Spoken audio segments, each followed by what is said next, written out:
O presidente Jair Bolsonaro anunciou a nomeação do Dr. Nelson Teich para o Ministério da Saúde, substituindo Henrique Mandetta.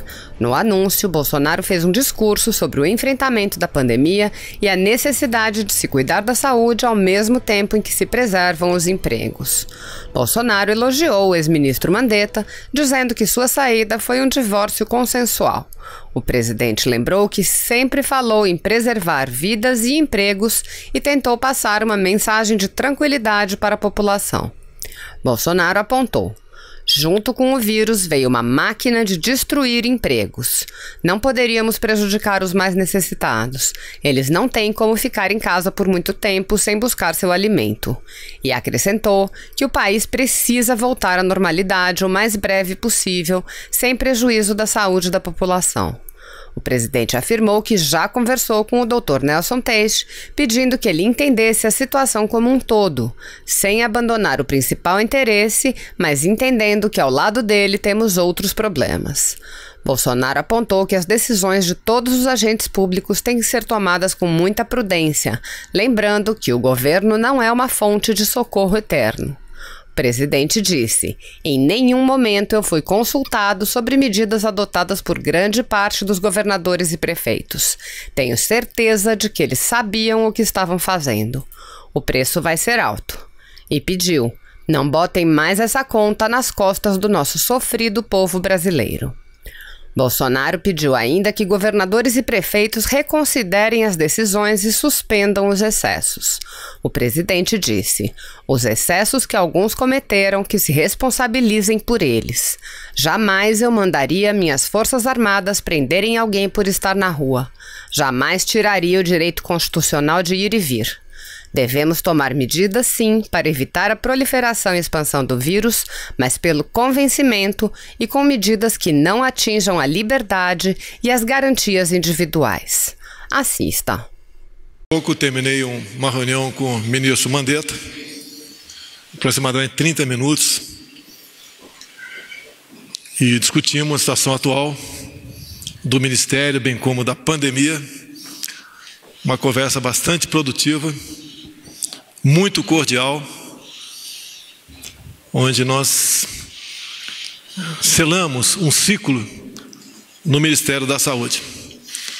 Ele se prontificou, como era esperado da minha parte, a participar de uma transição a mais tranquila possível, com maior riqueza de detalhes que se possa oferecer, e em comum acordo, mas o termo técnico não é esse, eu o exonero do Ministério nas próximas horas. Foi realmente um divórcio consensual, porque acima de mim, como presidente, e dele como ainda ministro, está a saúde do povo brasileiro. A vida para todos nós está em primeiro lugar. A questão do coronavírus se abate sobre todo o mundo e cada país tem as suas especificidades. Como bem disse o chefe da OMS, o Brasil não é diferente. Como presidente da República, eu coordeno 22 ministérios. E na maioria das vezes, o problema não está afeto apenas a um ministério. Quando se fala em saúde, fala-se em vida, a gente não pode deixar de falar em emprego. Que uma pessoa desempregada, ela estará mais propensa a sofrer problemas de saúde do que uma outra empregada. E desde o começo da pandemia, eu me dirigi a todos os ministros e falei da vida e do emprego. É como um paciente que tem duas doenças. A gente não pode abandonar uma e tratar exclusivamente outra. porque no final da linha, esse paciente pode perder a vida. Sabemos das interpretações que fazem a respeito daquilo que se fala. A interpretação depende da linha editorial ou daquele repórter. Sempre falamos em vida e emprego. Nunca emprego e economia de forma isolada. Nunca. Desde o começo, eu busquei levar uma mensagem de tranquilidade. O clima quase de terror se instalou no meio da sociedade. Isso não é bom, porque uma pessoa que vive sob tensão, num clima de histeria, é uma pessoa que está propensa a adquirir novas doenças ou agravar aquelas que ela já tem. Entendemos perfeitamente a gravidade da situação. Gostaríamos que ninguém perdesse a vida, não só por essa, não é por causa nenhuma, que a vida, quando chega ao seu final, a morte toca a todos nós. Eu tenho uma mãe com 93 anos de idade, está bastante idosa, com algumas comorbidades. E espero que ela viva por muito tempo. Ao longo desse tempo, é direito do ainda ministro defender o seu ponto de vista como médico. E a questão de entender também a questão do emprego não foi da forma que eu achava, como chefe do executivo, que deveria ser tratado. Não condeno, não recrimino e não critico o ministro Mandetta. Ele fez aquilo que, como médico, ele achava que devia fazer. Ao longo desse tempo, a separação cada vez mais se tornava uma realidade, mas nós não podemos tomar decisões de forma que o trabalho feito por ele até o momento fosse perdido.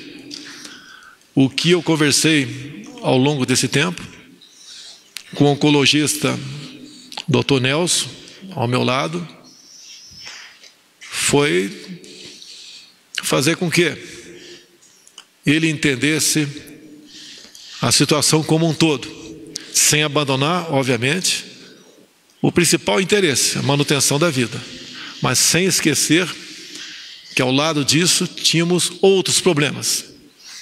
Esse outro é a questão do desemprego, que cada vez mais nós vemos que são claros no nosso país. Junto com o vírus veio uma verdadeira máquina de moer empregos. As pessoas mais humildes começaram a sentir primeiro o problema. Estas não podem ficar em casa por muito tempo. Então não é aquilo que a gente gostaria de fazer, é aquilo que pode ser feito.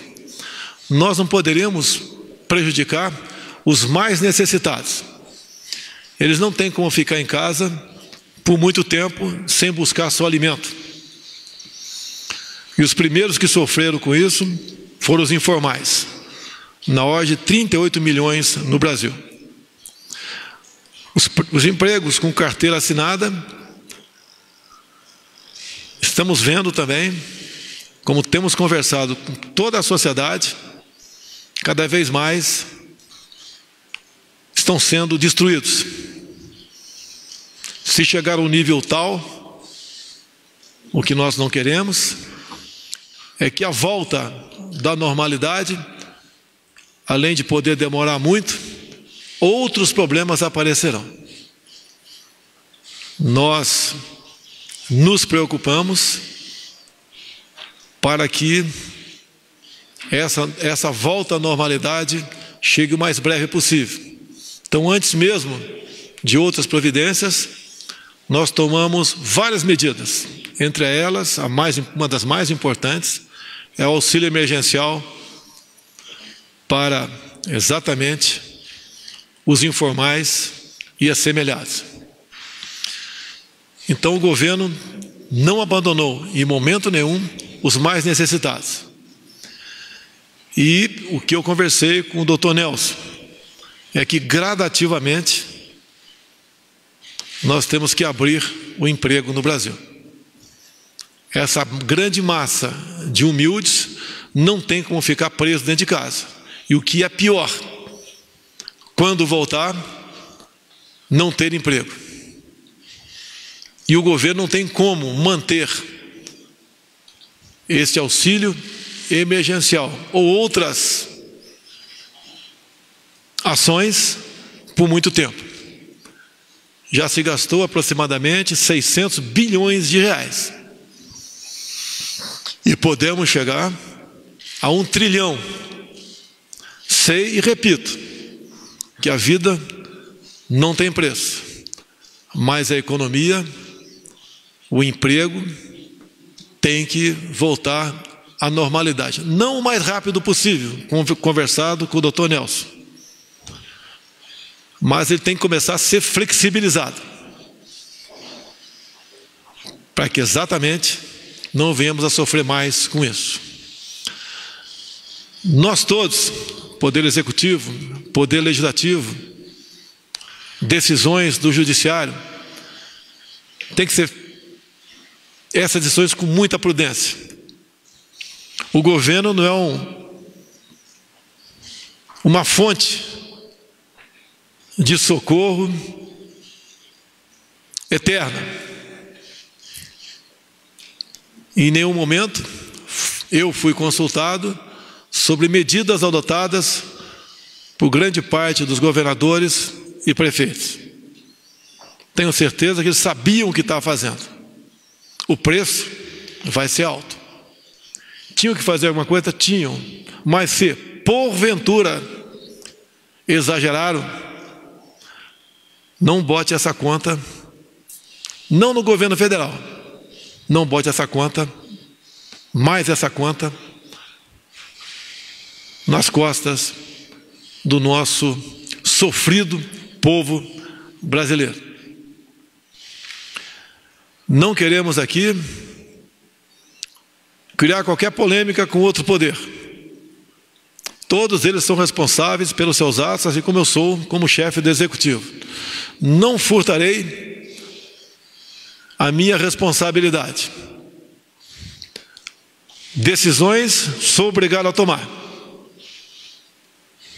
Porque sempre tenho dito, dada a minha formação militar, pior que uma decisão mal tomada é uma indecisão. Jamais pecarei por omissão. Esse é o ensinamento que eu tive na minha carreira militar.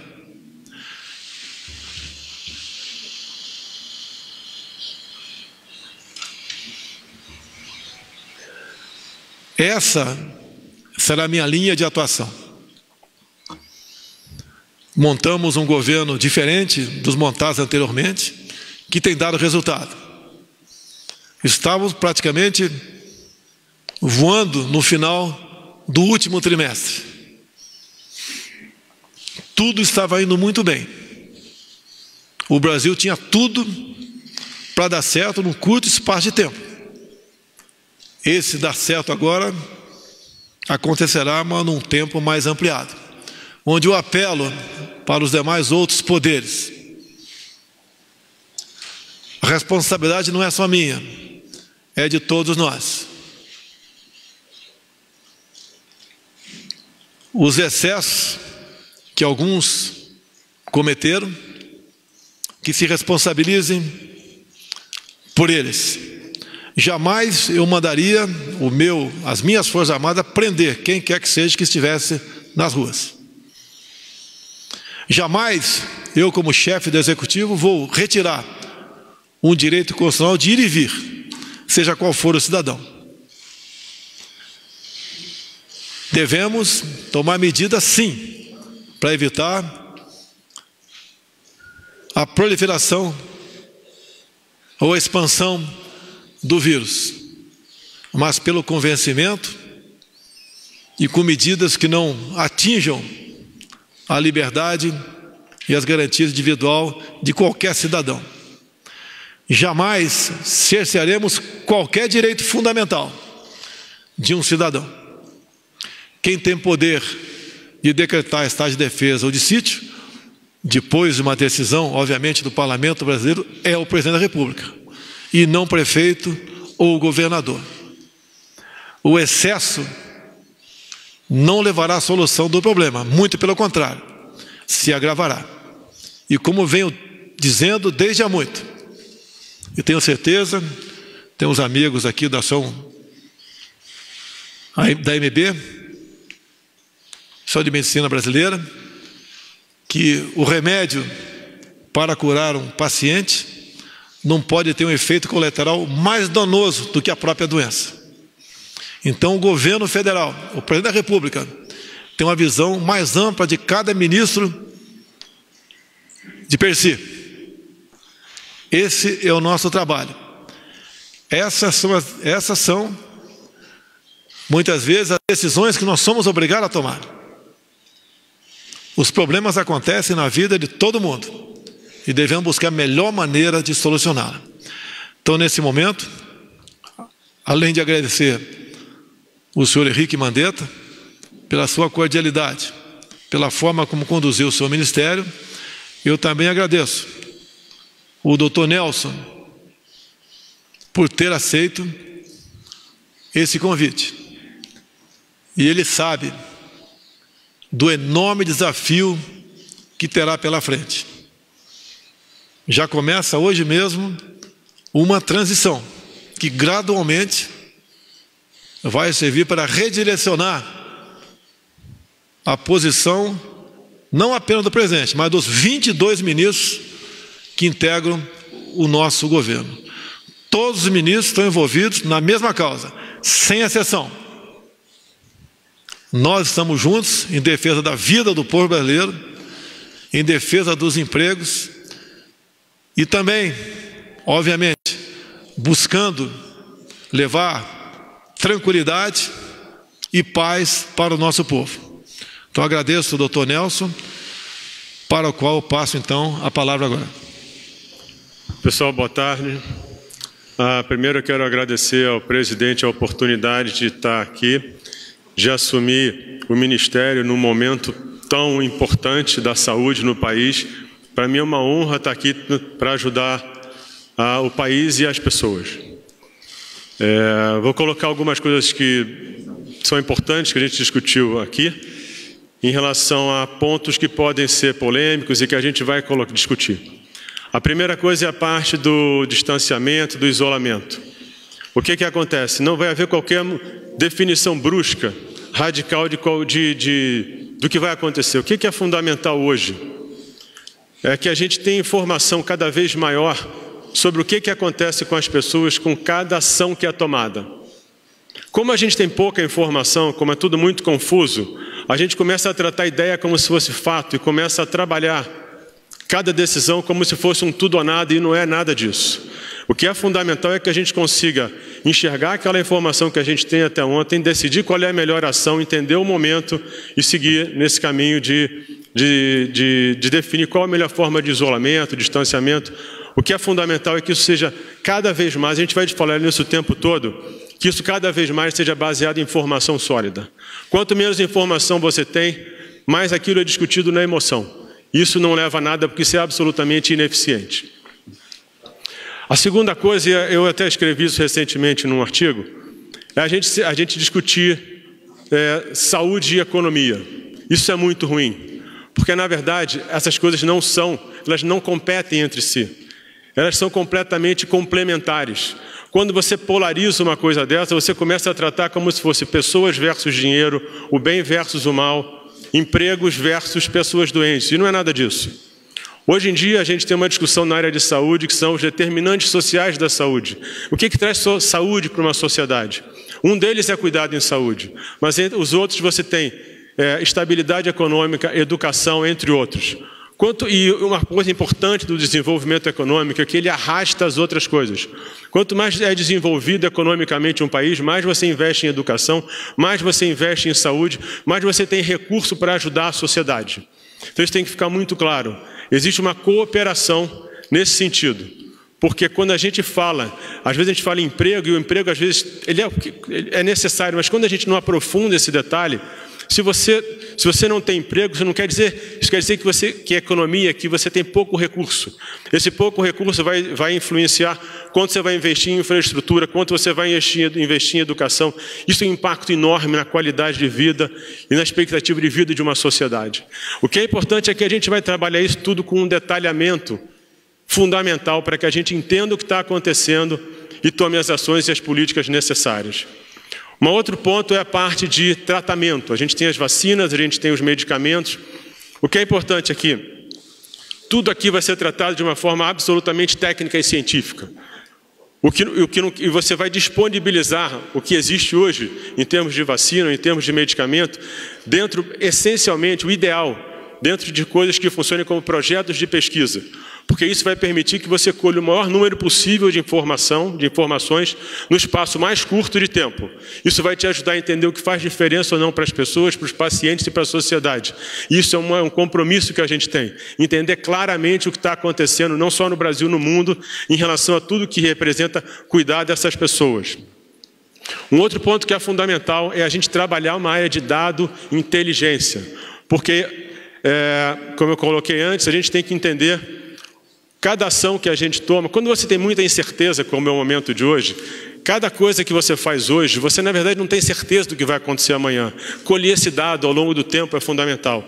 Mas é importante que esse dado seja colhido e as pessoas colaborem, que elas entendam que isso é uma coisa normal.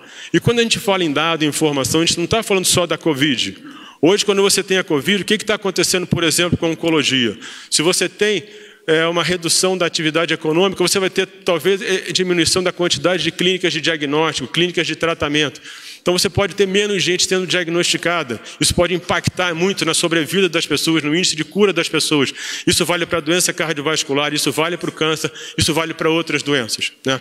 E, finalmente, eu acho que a gente tem que trazer agora, a gente tem que entender mais da doença. Porque quanto mais a gente entender da doença, maior vai ser a nossa capacidade de administrar o momento, planejar o futuro e sair dessa política do isolamento e do distanciamento, porque isso é fundamental.